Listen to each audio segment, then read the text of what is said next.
wabarakatuh. Perkenalkan, nama saya Julia Anggreni, NPM 2042374. Di sini saya akan menjelaskan materi tentang elemen kurikulum 2013 dan kurikulum Merdeka. Nah, di sini juga ada 3 kajian materi. Yang pertama, sumber kompetensi lulusan atau SKL. Yang kedua, standar isi. Yang ketiga, zonasi dan domisili. Kurikulum 2013 A. Standar kompetensi lulusan atau SKL. Standar kompetensi lulusan kurikulum 2013 adalah kriteria minimal yang mencakup sikap, pengetahuan, dan keterampilan. Standar ini menunjukkan capaian kemampuan peserta didik setelah menyelesaikan jenjang pendidikan. 1. Sikap beriman dan bertakwa kepada Tuhan Yang Maha Esa, berkarakter, jujur, peduli, bertanggung jawab, menjadi pembelajar sejati sepanjang hayat. 2. Pengetahuan, memiliki pengetahuan faktual, konseptual, prosedural, dan metakognitif, mampu mengaitkan pengetahuan tersebut dalam konteks diri sendiri, keluarga, sekolah, masyarakat, lingkungan, alam sekitar, bangsa, dan negara. 3. Keterampilan, memiliki keterampilan berpikir dan bertindak yang kreatif, produktif, kritis, mandiri, kolaboratif, dan komunikatif. Kurikulum 2013 menekankan pada pembelajaran yang aktif, kreatif, dan menyenangkan. Kurikulum ini juga menekankan pada pengembangan karakter siswa seperti moral, etika, dan kepemimpinan. Kurikulum 2013 menggunakan metode pembelajaran dengan menggunakan mata pembelajaran terpadu, pendekatan saintifik, serta penilaian autentik.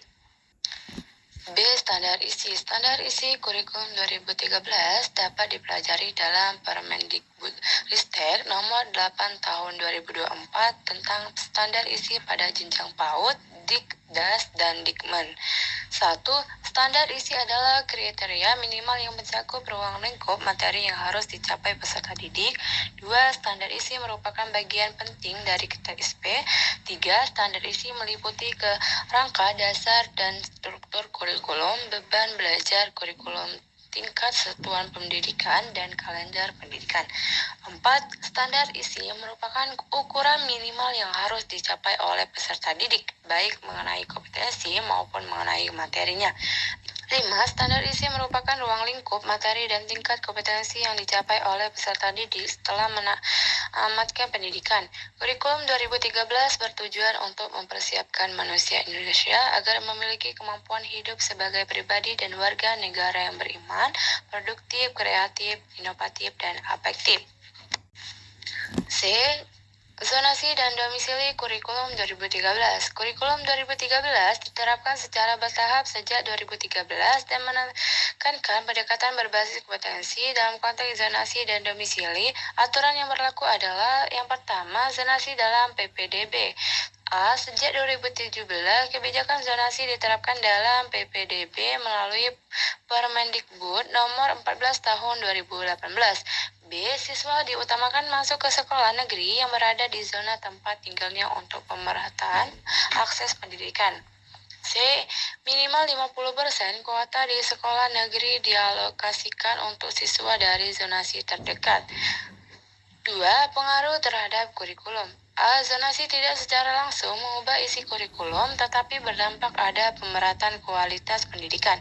B. Pemerintah meningkatkan pelatihan guru dan sarana di sekolah yang sebelumnya kurang diperhatikan.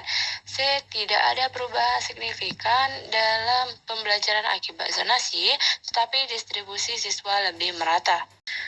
Nah, di sini juga ada kurikulum merdeka. A. Standar kompetensi lulusan. Standar kompetensi lulusan yang terkait kurikulum merdeka adalah Peraturan Materi Pendidikan dan Kebudayaan, Riset dan Teknologi nomor 5 tahun 2022. SKL ini berlaku untuk PAUD, jenjang pendidikan dasar, dan jenjang pendidikan menengah. Tujuan SKL di sini juga ada 4. Yang pertama, menjadi kriteria minimal kesatuan sikap, keterampilan, dan pengetahuan peserta didik. 2. Menunjukkan capaian kemampuan peserta didik dari hasil pembelajarannya. 3. Menjadi tolok ukur kemampuan peserta didik terhadap capaian pembelajaran. Yang keempat, menjadi pedoman dalam penentuan kelulusan peserta didik. Nah, di sini juga ada dasar penyusunan SKL. Yang pertama, tujuan pendidikan nasional. 2. Tingkat perkembangan peserta didik. 3. Kerangka Sertifikasi Nasional Indonesia, dan yang terakhir jalur, jenjang, dan jenis pendidikan. B. Standar isi. Standar isi kurikulum Merdeka adalah kriteria minimal ruang lingkup materi pembelajarannya yang harus dicapai oleh peserta didik pada jenjang pendidikan tertentu. Standar ini ditetapkan dalam Peraturan Menteri Pendidikan, Kebudayaan, Riset, dan Teknologi Nomor 8 Tahun 2024.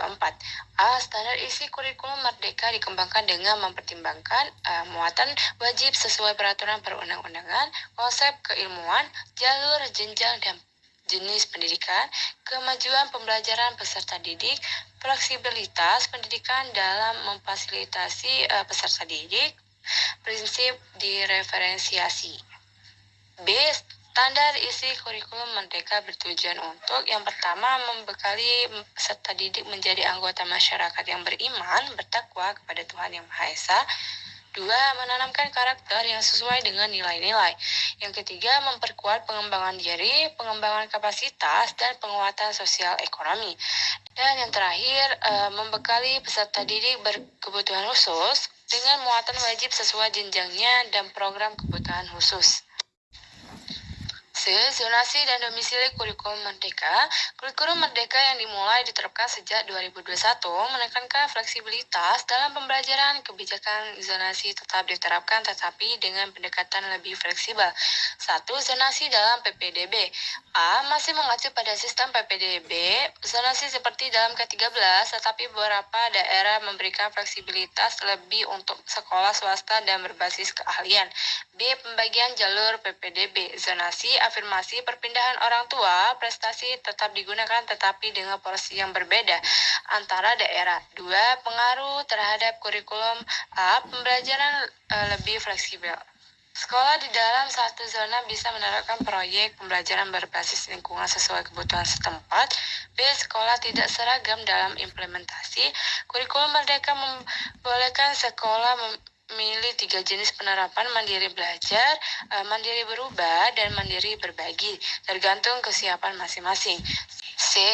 Pemerataan kualitas lebih berbasis sekolah. Alih-alih hanya mendistribusikan siswa seperti pada K13, kurikulum Merdeka menekankan peningkatan kualitas guru dan pembelajaran di semua zona. Baik, itu saja materi dari saya. Terima kasih. Assalamualaikum warahmatullahi wabarakatuh.